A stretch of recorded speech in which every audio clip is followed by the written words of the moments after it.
한국에 나와 있는 많은 영화들 중에 이제 복수에 대해서 다루는 영화들이 들어있는데요.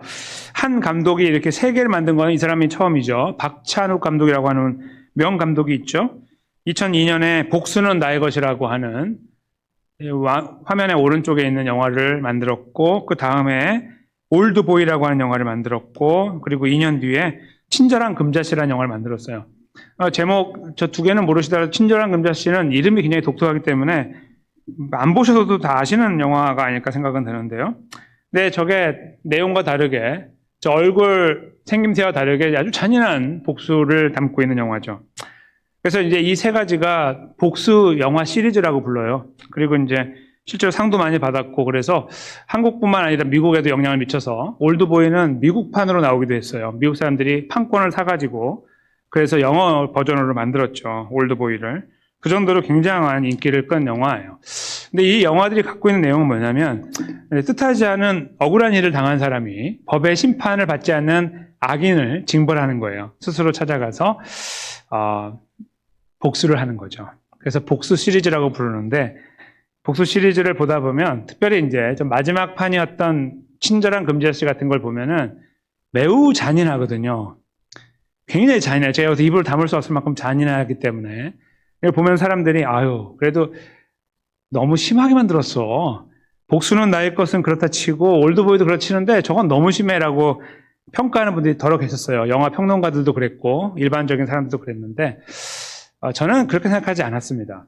이제 제가 잔인한 사람이기 때문에 그럴 수도 있고요. 저게 뭐 아무것도 아니네. 그럴 수도 있고요. 저 영화가 보여주는 것은 다른 데 있기 때문이라고 생각했어요. 그게 뭐냐면 인간은 다 이렇다. 저는 그렇게 믿어요. 인간은 그 상황이 되면 다 저렇게 바뀐다. 저거보다 선할 수도 있지만 저걸 우리가 그래서 핀잔을 주고 비판할 수 있는 처지는 못 될 수 있다. 저는 그 메시지를 이 감독이 영화에 담아놓은 것이 아닌가 생각을 합니다. 우리도 저렇게 될 수 있다. 뭐 정도의 차이는 있겠지만 저 영화는 저희들에게 그런 중요한 메시지를 주고 있다고 생각해요. 용서라는 걸 생각할 때요. 용서와 원수 갚는 것은 좀 다르잖아요. 복수하고 원수는 좀 다른 문제예요. 복수하지 말고 용서해라. 이렇게 우리가 이해하기 때문에 그런데요. 저는 저 영화가 우리에게 결국 복수를 하면 용서하게 된다는 것을 말해주고 있는 것은 아닌가라고 생각해 봤어요. 왜냐하면 그의 마음이 편해지거든요. 해피 엔딩. 사람을 죽이고 대갚아 주니까 편해지거든요. 잘 생각해 보십시오. 그래도 안 죽이고 사람을 살려놓고 봐야 용서가 되지? 과연 될까? 생각해 봐요. 저는. 법이 심판하지 못해요. 그래서 그 사람은 버젓이 살고 다리 뻗고 자고 집은 잘 되고 부유하게 되고 풍성하고 사람들 주변에 많이 있고 그래요. 굉장한 악인인데 그렇게 되고 나는 저 사람한테 당해서 나는 패가망신하고 나는 여기서 기어다니며 살고 있어요. 그 상황을 볼 때 에이 용서하라고 했으니 용서해야지라고 하는 분이 세상에 몇 명이 될까요? 세상에 몇 명이나 그 상황에서 용서를 할까 이거예요. 더러 계시죠. 손양원 목사님 같은 분들, 자기 두 아들이 이제 그 유학을 준비했던 아들이 총살을 당하잖아요.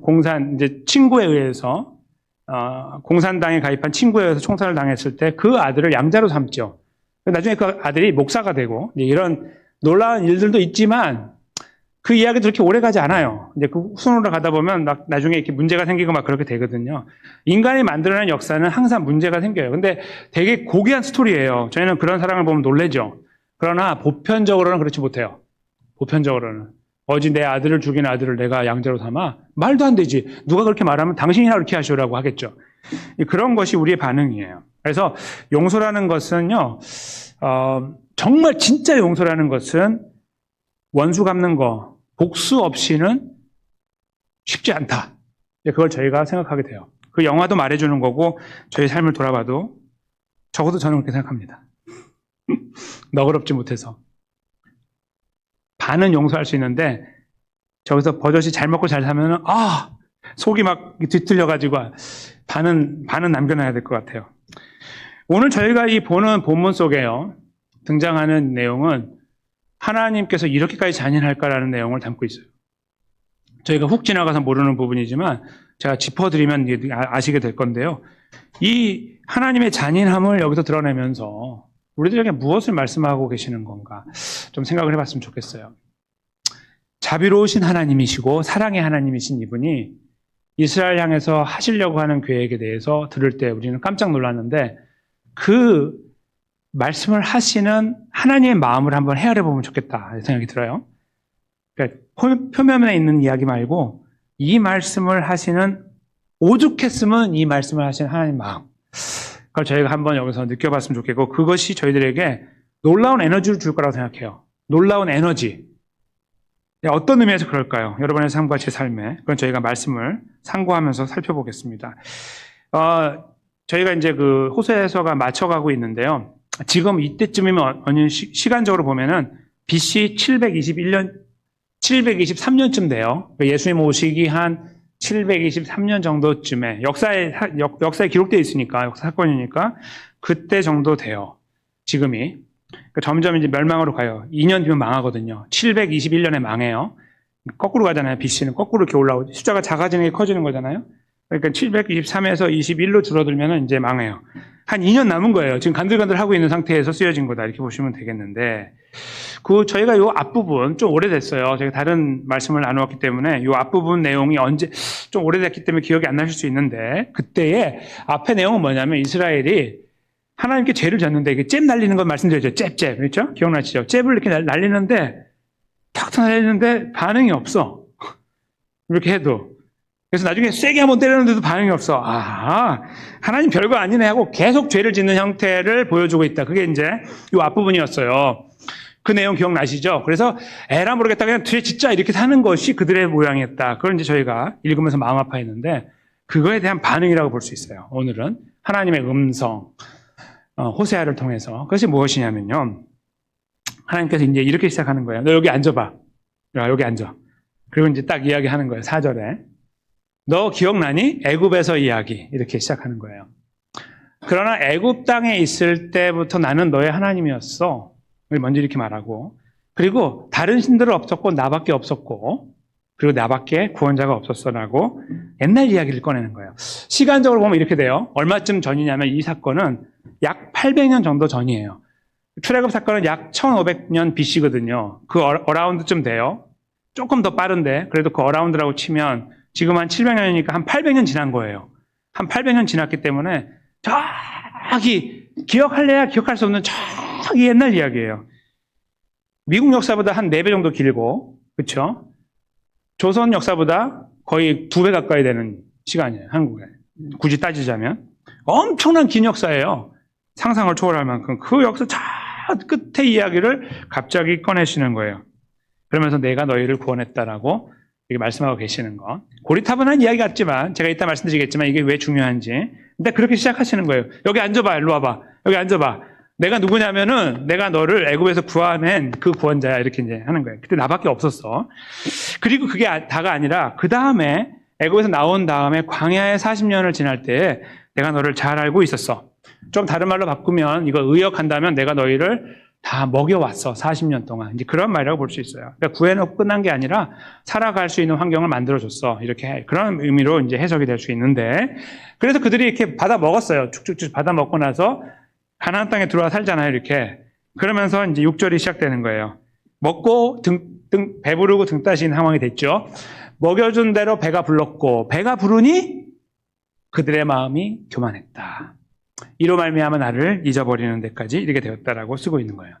그러니까 그들이 지금 왜 이 지경까지 왔는지를 아주 짧은 말로 표현하고 계시는 거예요. 원래 너희는 안 그랬는데 너희는 그렇게 하면 안 되는 사람들이었는데 지금 너희가 걸어왔던 걸음을 보면 이렇게 됐다. 한번 떠올려봐. 잘 안 되겠지만 이렇게 말씀하는 거예요. 하나님께서 굳이 가나안 땅에 들어와서 산 시간이 벌써 더 오래됐을 거 아니에요. 지금 이것만 해서 800년이라고 치면 한 700년 가까이 된다고 봐야 돼요. 700년 이상은 가나안 땅에 살고 있는 거예요. 그러니까 더 하나님 하신 일들이 많을 거 아니에요. 좋은 일들, 기적 같은 일들 얼마나 많아요? 그런 것들을 하나님께서 굳이 하나 다 짚어내면서 여기 차분히 내가 말해줄게 하면 앉아봐 하고 설명했다면 더 그들에게 와닿을 거예요. 그렇구나 이렇게 알 텐데 하나님은 그렇게 장황한 이야기를 하지 않으시고 옛날 이야기를 끄집어내고 계시는 거예요. 그리고 나서 그들은 그 이야기에 걸맞지 않게 등을 돌려 버리게 됐다. 교만하여서 나를 잊어버리는 데 이르게 됐다. 이것이 6절까지 말씀이에요. 그런 다음에 이제 갑자기 일어나시는 거예요. 이렇게 말씀하시다가 딱 자리에서 일어났어요. 그러면서 이제 망치 하나 딱 드는 거죠. 망치. 이 망치는 이제 심판자, 판사의 망치예요. 너에게 내가 그래서 사형을 선고한다 이거예요. 자, 처음에 원래 그랬는데 내가 너희를 살려줬는데 여기까지 오면서 너희가 이 모양이어서 내 마음 아프겠지. 내가 얼마나 아플까. 그래서 내가 지금부터 너에게 선고하는데 땅 하는 거예요. 그게 바로 7절과 8절입니다. 뭐냐면 그러므로 내가 그들에게 사자 같고 울부짖는 사자예요. 길가에서 기다리는 표범과 같을 것이다. 내가 그렇게 아주 분노를 가지고 쏟아붓는 존재처럼 다가갈 것이다. 또는 갑자기 다가가는 존재. 당시에 지금 이 말씀이 전해질 때에는 사자가 많았대요. 그 지역에. 지금은 없어요. 이스라엘 사자가. 아예 없는데 당시에는 사자가 많았다고 그래요. 그리고 표범도 있고. 그러니까 되게 두려웠죠. 근데 왜 두렵냐면 사자나 표범은 갑자기 다가온대요. 저희가 사람들이 이렇게 모여있는데 저희 갑자기 뒤에서 막 달려들어가지고 방어하기 전에 달려드는 그런 일들을 했다는 거예요. 그래서 공포의 대상인데, 그러니까 하나님께서 일부러 공포의 대상을 쓴 거예요. 사람들이 금방 와닿게 머릿속에 사자와 같고 표범과 같이 확 와가지고 벌을 내리는 존재가 될 것이다. 그렇게 내가 하겠다라고 말씀하신 다음에 그 방법은 이거예요. 좀 더 센 동물 하나가 등장하죠. 새끼 잃은 곰이에요. 여기 정확하게 말하면 엄마 곰이에요. 새끼 잃은 엄마 곰. 원래 말은. 그러니까 새끼 잃은 엄마 곰은 어떨까요? 눈에 불을 켜져. 눈이 빨개져 있어. 잡아간 놈 나오면 내가 그냥 완전히 찢을 거야. 곰을 이렇게 찢잖아요. 그렇죠? 다 찢어버릴 거야. 사자고 뭐고 다 소용없어. 찢어버릴 거야. 이렇게 하는 곰의 모습으로 이스라엘을 만나겠다. 그거예요. 그 다음 보세요. 거기까지 이제 알겠어요. 아, 굉장히 하나님 화가 나셨구나. 그 다음 보십시오. 이런 표현 여기밖에 안 나와요, 성경에. 그 염통 거풀을 찢는다. 여기 가슴을요, 이렇게 찢은 다음에, 곰이 여기를 찢어요, 제 거를. 제가 사람이니까. 찢으면 심장이 보일 거 아니에요. 심장을 드러내서 막 진노를 터트려 버리는 거예요. 심장을. 그게 바로 여기서 말하는 염통 거풀을 찢는다는 표현이에요. 심장을 꺼낸. 아니, 심장을 왜 꺼내지? 머리도 있고 딴 데도 많은데 심장을 굳이 열어서 꺼내서 터트려 버리겠다.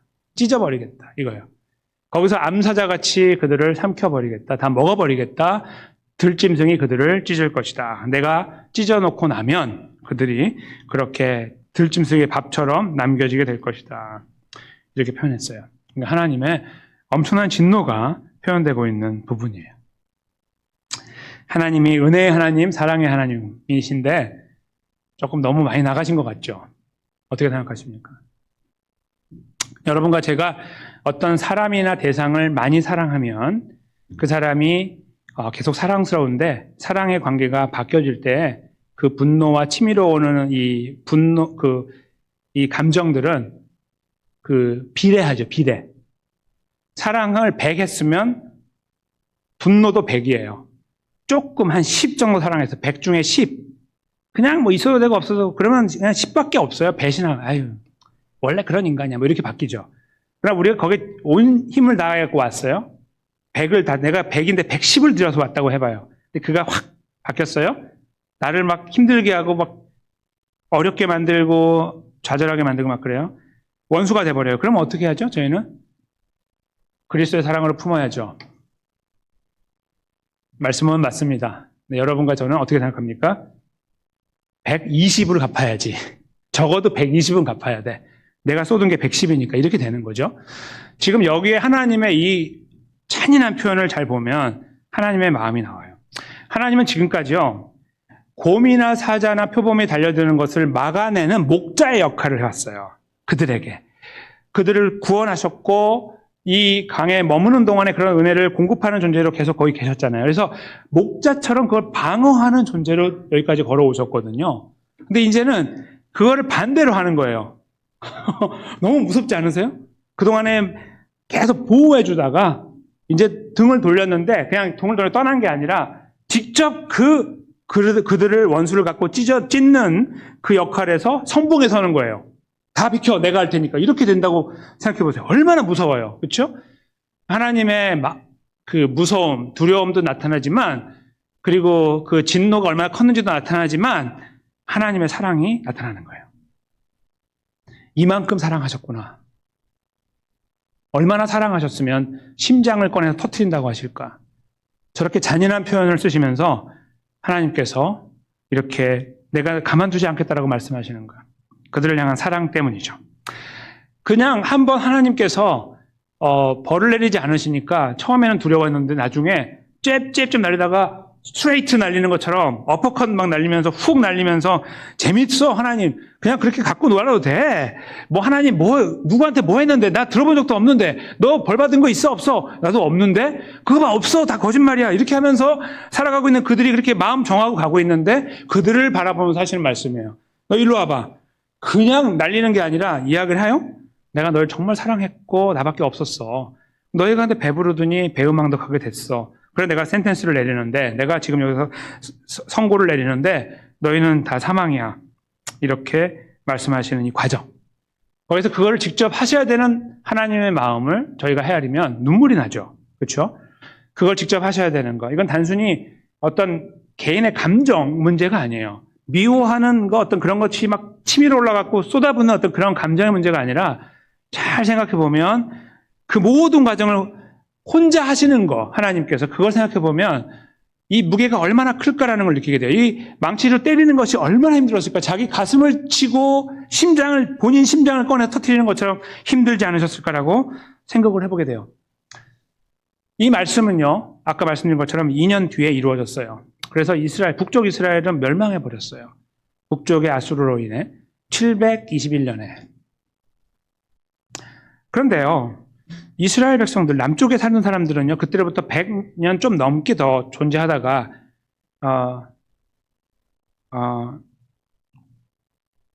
BC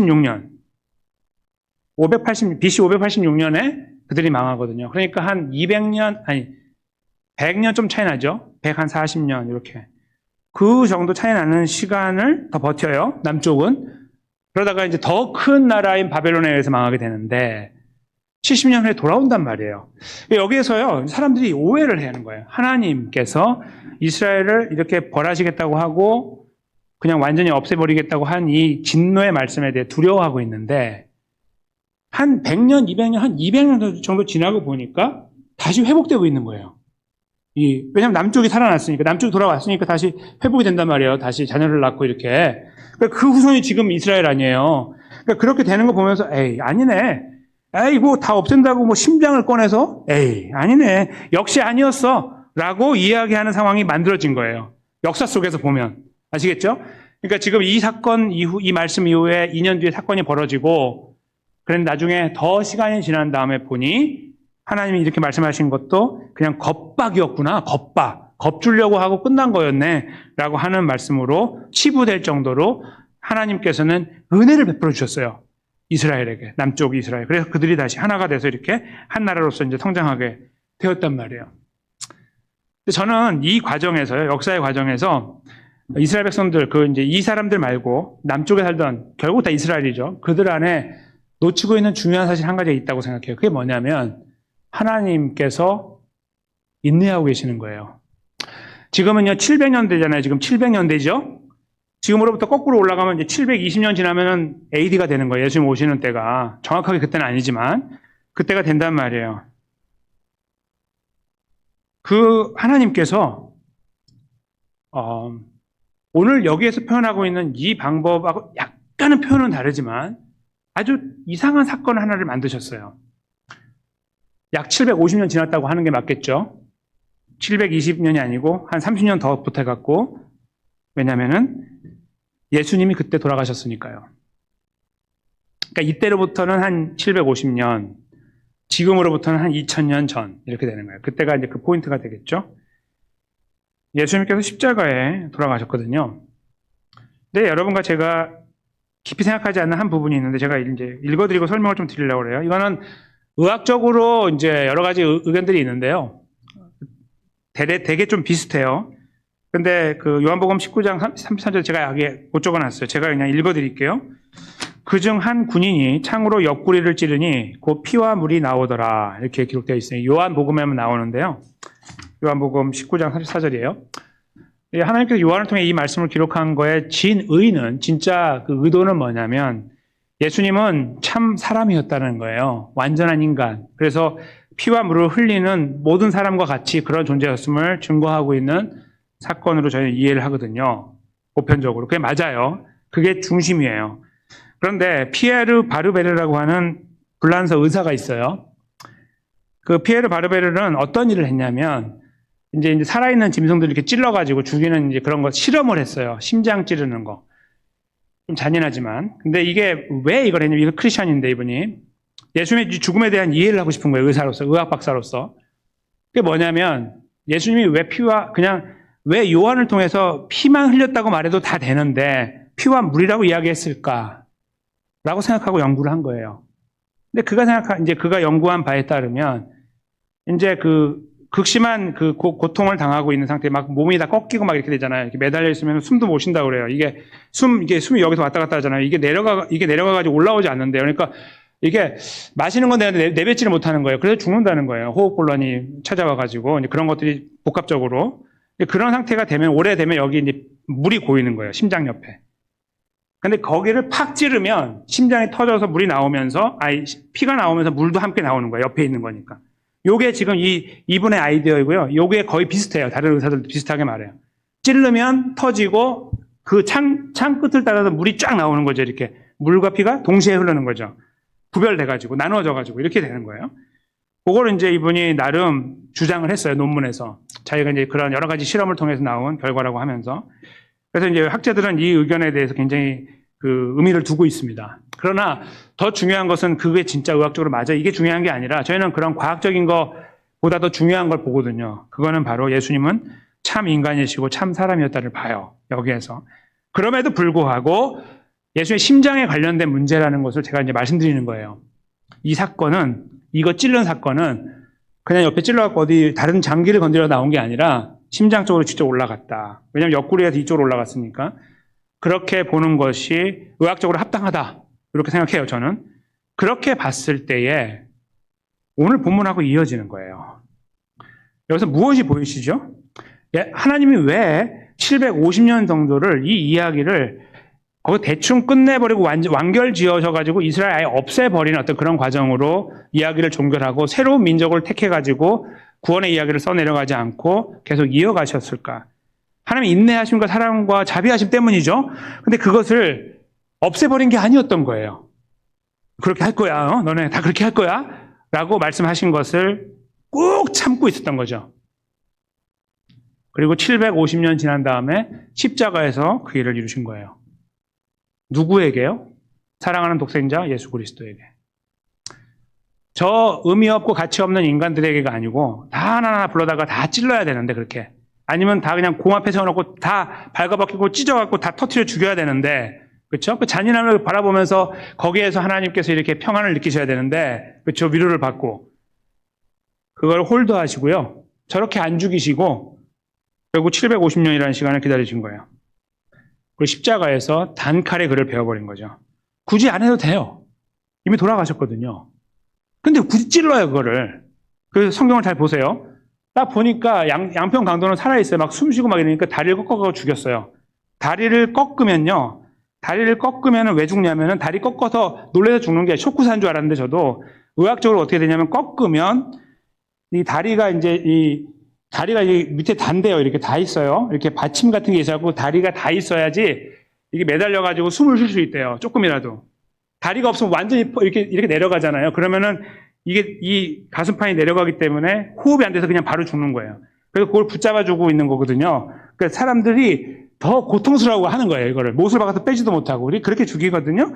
근데 그 과정을 지나갔는데 옆에 사람들은 건장한 사람들이었는지 몰라도 괜찮았어서 다리를 꺾어서 그렇게 죽인 거예요. 호흡곤란으로. 예수님은 가서 봐니까 벌써 돌아가셨거든요. 이미. 얼마나 얻어 터져갖고 다 갈비가 드러나고 막 이랬으니까. 이미 다 돌아가실 준비가 다 돼 있는 상태니까 그냥 돌아가신 거거든요. 그러니까 죽일 필요도 없어. 이게 뭐야, 이거 다 죽었네? 이렇게 된 거예요. 근데 찔러 본 거예요, 그거를. 왜 찔러? 안 찔러도 되는데. 찔른 거예요. 그게 기가 막히다는 거예요. 왜 찔르냐 이거예요. 안 찔러도 되거든요. 원래 원칙에 따르면. 왜 찔렀어요? 그리고 굳이 물과 피를 봐야 되는 거예요. 그 기록에 남겨야 되는 거죠. 왜요? 오늘 말씀 때문에. 내가 너희들 심장을 다 꺼내고 다 터뜨려 버릴 거야. 이렇게 말씀하신 거예요. 이 하나님의 진노가 십자가에서 이루어지는 것을 분명하게 증거하기 위하여. 저는 예수님의 십자가의 그 선상에서 그 한 군사가, 한 로마 군인이 창질을 했다고 믿어요. 안 해도 되는 창질을 일부러 한 거예요. 그는 왜 그런지 모르죠. 그냥 한 거죠. 하나님의 섭리에 의해서. 먼 훗날 저희가 보니까 이렇게 맞아가는 거예요. 저희가 생각하는 십자가는요, 그래서 그냥 감사하지, 우리로 돌아가셨지, 이 정도로 끝나지 않아요. 들여다보면 들여다볼수록 저희가 아직도 알지 못하는, 지금도 발견하지 못하는 사건들이, 의미들이 많이 담겨 있을 거라고 믿어요. 저는 그 중에 하나예요. 잘 생각하지 못하는 부분. 저 잔인한 복수의 자리가 바로 십자가였던 거예요. 그리고 그거는 하나님께서 굳이 이 과정을 지나가시면서 내가 너희들에게 말했지, 750년 전에 그게 이거야 라고 후대를 사는 저희들에게 일러주고 계시는 거예요. 하나님의 신실하심을 드러내고 있는 사건이기도 하고요. 말씀하면 반드시 지킨다는 것도 있지만 하나님의 분노의 크심이 얼마나 지극히 크셨으면 그것을 스스로 삭히시지 못하고 결국 역사 속에서 이렇게 완성하셨는가를 또 한번 느껴보게 돼요.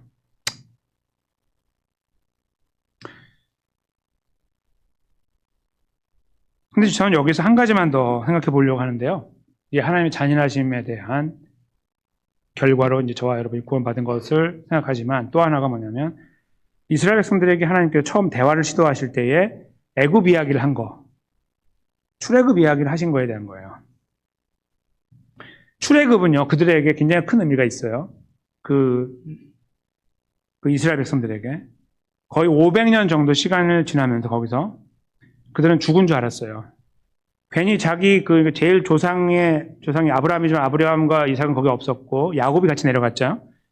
야곱하고 내려갔던 사람들 한 70명 내려갔다가 나중에 지금 300만 가까이 됐거든요. 이제 그렇게 됐을 때에 거기서 그들이 저희가 생각할 때는 여러 가지 데이터를 볼 때 이제 그 스핑크스 같은 거 그런 거 지었을 것으로 예상하잖아요. 이제 그 노동력으로. 그때 이제 그걸 이제 지나가면 그들이 이제 뭐 허탈한 거예요. 몇백 년 지났으니까. 하나님이 안 나타나요. 그러니까 여기하고 비슷하죠. 아무리 때려도 하나님이 반응을 안 보이는 거 비슷해요. 이번에는 이제 살려달라고 하는데 반응이 없는 거죠. 그러니까 죽었다고 생각하는 그 포인트에서 더 이상 소망이 아무것도 없어요, 이제는. 뭐 하나님 하자도 싫어. 여호와 여자도 싫고 그런 상황이죠. 그런 상황 속에 있는 그들에게 하나님께서 모세를 보내셔가지고 이제 그들을 끄집어내시거든요. 그 출애굽 사건은 하나님이 누구이신지를 다시 드러내시는 사건이었어요. 나는 너희의 하나님이야. 너희는 내 거야. 이걸 말씀하신 과정이었고 이스라엘에게는 하나님 우리의 하나님이에요 라고 고백하는 둘이 함께 만나는 자리였어요. 시간이었고 공간이었던 거예요. 그게 바로 출애굽이었거든요. 하나님은 그 순간이 너무나 귀한 거예요. 여호와 하나님은 다른 어떤 것보다도 하나님 우리에게 집 지어주시고 성전도 지어주시고 잘 먹고 잘 살게 하시고 이렇게 부강하게 하셨어요? 그런 게 아니고 하나님께서는 항상 어디에 마음이 있냐면 내가 너를 처음 만났을 때, 네가 내 것이 됐을 때, 네가 나를 향해서 하나님은 나의 겁니다 고백하는 그 순간, 그걸 기억하고 싶으신 거예요. 하나님은. 그래서 성경을 잘 보면 이 기억을 더듬어 나가실 때 가끔씩만 현실적인 어떤 복에 대한 문제를 말씀하시고 거의 대부분은 애굽으로 가는 거예요. 출애굽으로 가요. 출애굽으로 가서 이야기를 시작하시거든요. 다 잊을 것 같은 그 이야기를 다시 끄집어내서 이야기를 시작해요. 하나님께서는. 왜요? 그때가 너무나 사랑스러웠던 순간이거든요. 나의 모든 것을 쏟아 부었던 시간이거든요. 하나님께서. 하나님 편에서 볼 때. 그리고 너는 거기서 제대로 고백하지도 못하지만 입을 열어서 하나님 감사해요. 이렇게 말했던 시간이거든요. 하나님은 그 추억으로 가고 싶으신 거예요. 거기서 시작하고 싶으신 거예요. 너희들의 회복은 거기서 시작돼야 된다고 말씀하고 싶으신 거죠.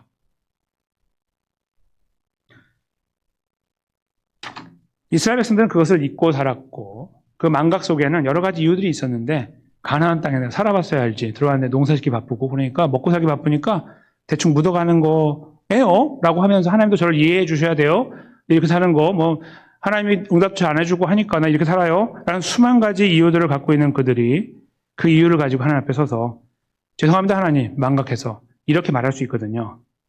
이것은 절대로 이해가 되지 않아요. 절대로 이유가 되지 않아요. 진짜 이기적이고 악랄한 거예요. 진짜로 잔인한 거예요, 하나님 앞에.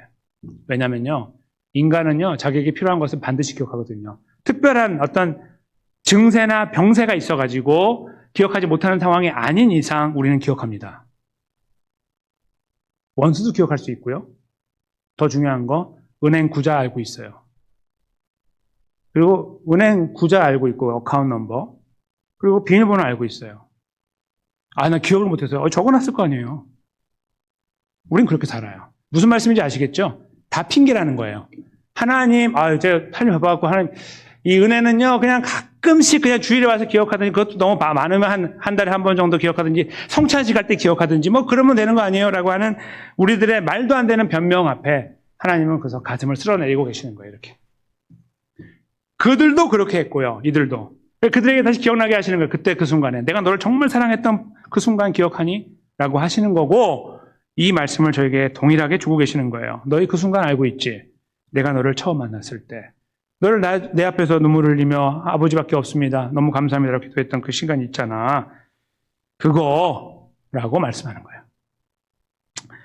우리들의 입에서 입가에 맴도는 거, 변명거리 찾잖아요. 하나님, 요즘 삶이 더 각박해져가지고요. 상황이 더 힘들어지네요. 갈수록. 뭐 이런 것들. 우리는 많은 이유들을 여기에 달고서 주님 앞에 가요. 그리고 그런 거 말고요. 당장 내 앞에 있는 문제를 해결해 주시고요. 하나님 좀 살려주시고요. 이렇게 좀 해주세요. 하나님. 이런 것들에 우리는 더 많이 목말라 하는 거예요. 그러다 가끔씩 하나님 패스하고 다른 걸로 가는 거죠. 이들처럼. 그걸 바라보시는 여호와 하나님의 마음을 저희 본문에서 헤아렸어요. 오죽했으면, 얼마나 사랑했으면 심장을 꺼내버린다고 그래? 그래요. 그건 예수님을 통해서 이루셨어요. 너무나 감사해요. 오늘 우리가 살고 있는 삶의 현장에서는 과연 그 심장 꺼낸 이야기, 터트려버린 이야기가 계속 머릿속에 맴돌고 있냐는 거죠. 그러지 않을 때가 너무나 많아요. 말씀을 전하는 저 자체가 부끄러워요. 여러분 앞에서. 너무 죄송하고. 하나님 앞에 저는 그렇게 못하고 있거든요. 자꾸 잊어버려요. 그리고 현실에 안주하고 거기에 있는 당장의 문제를 해결하기 위해 발버둥쳐 하나님 살려주세요. 뭐? 이거 눈앞에 있는 거. 이렇게 기도하게 돼요. 너무 죄송해요. 근데 그게 우리예요. 근데요, 이 잔인한 그 십자가 사건은 결국 그래서 하나님은 여기에서 이 속에 담겨있는 저 깊은 곳에부터 올라오는 분노를 다 쏟아갖고 처리하신 다음에 용서라는 곳으로 나갔었어요. 그래서 결국 용서는 잔인한 거예요. 예수님을 통해서 우리는 그거 확인하고 우리는 그 잔인한 용서를 기억하고 살아야 돼요. 거기에서 우리는 감사를 경험해야 되는 거죠. 근데 여러분과 제가 그 감사를 잘 경험하지 못하고 살아가는 것이 현실이라고 할 때 우리가 한 가지를 더 기억해야 돼요. 그건 뭐냐면 참으로 다행이고, 전 다행이란 말은 잘 안 좋아하거든요. 일반적인 기독교인이 쓰는 용어는 아니기 때문에 저는 감사하다는 말이 더 맞다고 생각해요. 그래, 감사한 건 뭐냐면 우리는 망각을 하는데 이 사건을 이루신 성삼위 하나님께서는 이 사건을 망각하지 않아요. 영원히. 우리가 망각하는 순간에 무슨 하나님 우리를 사고로 불러가셔서 천국에 우리를 데려가셨다 해도 우리가 아차 싶어갖고 뭔가 했는데 주님 앞에 하나님 죄송해요. 이거 말도 못하고 그냥 하나님 불러가신다 할지라도 우리 하나님 나라에 가는 거니까. 그것이 하나님 말씀에서 우리에게 선포하고 계시고 확증하고 계신 말씀이니까요. 그래서 여러분과 저는요. 복음을 하나님의 능력이라고 말해야 돼요. 이 복음을 들을 때에 이래서 능력이 있구나를 우리가 고백해야 되는 거예요. 여러분과 저에게 조금이라도 포션을 주고요. 그래도 너희가 1은 해야지, 1. 내가 99는 했거든. 네가 1만 해. 1만 붙잡아, 잘. 죽을 때까지. 그럼 내가 너를 구원해줄게. 이렇게 했다면 우리의 허접한 머리로는 이해가 되거든요. 그렇지. 그렇게 해야지. 이렇게 되거든요. 근데 못해요. 누가 해요, 그거? 장담 못하거든요. 아무도 못해. 그래서 하나님 100을 다 하신 거예요. 그래서 우리는 그걸 볼 때마다 하나님의 능력이라고 고백하는 거예요. 사도 바울을 통해 하나님이 이렇게 기록하셨죠. 함께 읽으려고 하는데 고린도전서 1장 18절 말씀입니다. 읽겠습니다. 십자가의 도가 멸망하는 자들에게는 미련한 것이요 구원을 받는 우리에게는 하나님의 능력이라. 아멘. 우리에게 믿음이 없으면 십자가는 멸망하는 자들이 미련한 거예요. 우리에게 믿음이 없다면 병신 같은 거예요. 저런 병신이 없는 거예요. 아이디어가 저거밖에 없나? 그거예요. 그러나 구원 얻은 구원받은 우리에게는요, 하나님의 능력이에요. 우리는 못하기 때문이고, 우리는 다 이해해도 못 따라가기 때문이에요. 용서하기 못하기 때문이고, 원수를 갚아야 되기 때문이고, 참지 않아야 되기 때문이고, 끝까지 이 억한 감정을 끝까지 가져가야 되기 때문이에요. 그게 우리이기 때문에. 뭐 하나님의 말씀을 따라가고 은혜가 있으니까 따라가고 다 좋은 소리인데 못 따라가기 때문에 감당이 안 되기 때문이에요. 그래서 우리는 털썩 주저앉아갖고 어떻게 하면 좋아요? 하나님 이러고 있는데 내가 있잖아. 내가 예수 심장 꺼냈잖아. 너 살려주려고. 다 끝났어. 네가 돌이켜도 괜찮아. 라고 말씀하시기 때문이에요. 그래서 우리는요. 그 미련해 보이는 십자가를 바라보면서 하나님의 능력이라고 말하는 거예요. 저것이 나를 구했구나. 나같이 허접하고 연약한 존재를 구했구나. 지금도 배반하고 팔고 있는 나를 구했구나. 나를 그 자리에 여전히 붙잡고 계시는 거를 제가 바라보는 거죠. 십자가를 보면 그게 보이는 거예요. 우리의 연약함이 보이는 거예요. 너무 죄송한 거예요. 십자가 설 때마다. 이것이 십자가고 하나님의 능력입니다. 저희는 이 본문의 말씀에서 하나님의 잔인함을 받습니다. 잔인한 용서라는 제목으로 말씀을 나누면서 결국 잔인한 복수가 있어야 용서가 제대로 이루어지는 것이 아니냐라는 생각을 나누었어요. 그리고 결국 우리는 그것을 보았어요. 그런데요, 대상이 달랐어요. 우리가 아니었어요. 예수님이었어요.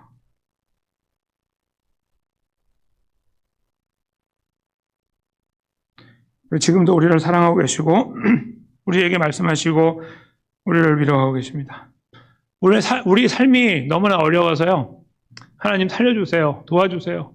우리 다 무너져요. 힘들어요. 이런 거 기도하고 있을 때에도요. 우리 아버지 하나님은 우리를 불쌍히 여기세요. 야, 그게 기도냐? 그게 기도야, 그게? 그거밖에 할 말 없어? 이렇게 우리에게 다가오지 않으세요. 그냥 거기에 그렇게 머물러 있는 우리들을 조용히 와서 끌어안아 주세요. 여러분과 제가 살아가는 삶에서 어려운 일이 있어요? 다 맡겨버립시다. 그리고요, 우리가 그 맡겨버리면서 좀 더 한 가지만 더 기도해 볼까요? 하나님, 우리가 십자가가 하나님의 능력이라고 고백하게 해주세요. 나의 모든 것이라고 말하게 해주세요.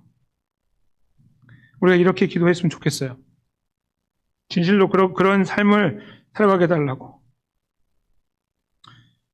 우리의 필요도 구하고 죽을 것 같이 숨이 헐떡헐떡하고 있는 상황도 기도하지만 우리에게 놀라운 구원의 은혜를 주신 것에 더 감격하고 감사한 은혜를 내가 이렇게 메말라 있었어요. 내가 이렇게 그냥 대충 핑계대면서 잊고 있었어요. 라고 하는 부분도 솔직하게 우리 아버지 앞에 가지고 가서 은혜를 구하고 불쌍히 여기심을 구하고 우리의 이 문제도 해결해 주시고 삶의 문제도 해결하시는 하나님의 은혜를 다시 한번 경험하는 여러분과 저의 삶이 되는 그런 자리에 아름답고 복되게 세워지게 되시기를 예수님의 귀하신 이름으로 간절히 축원합니다.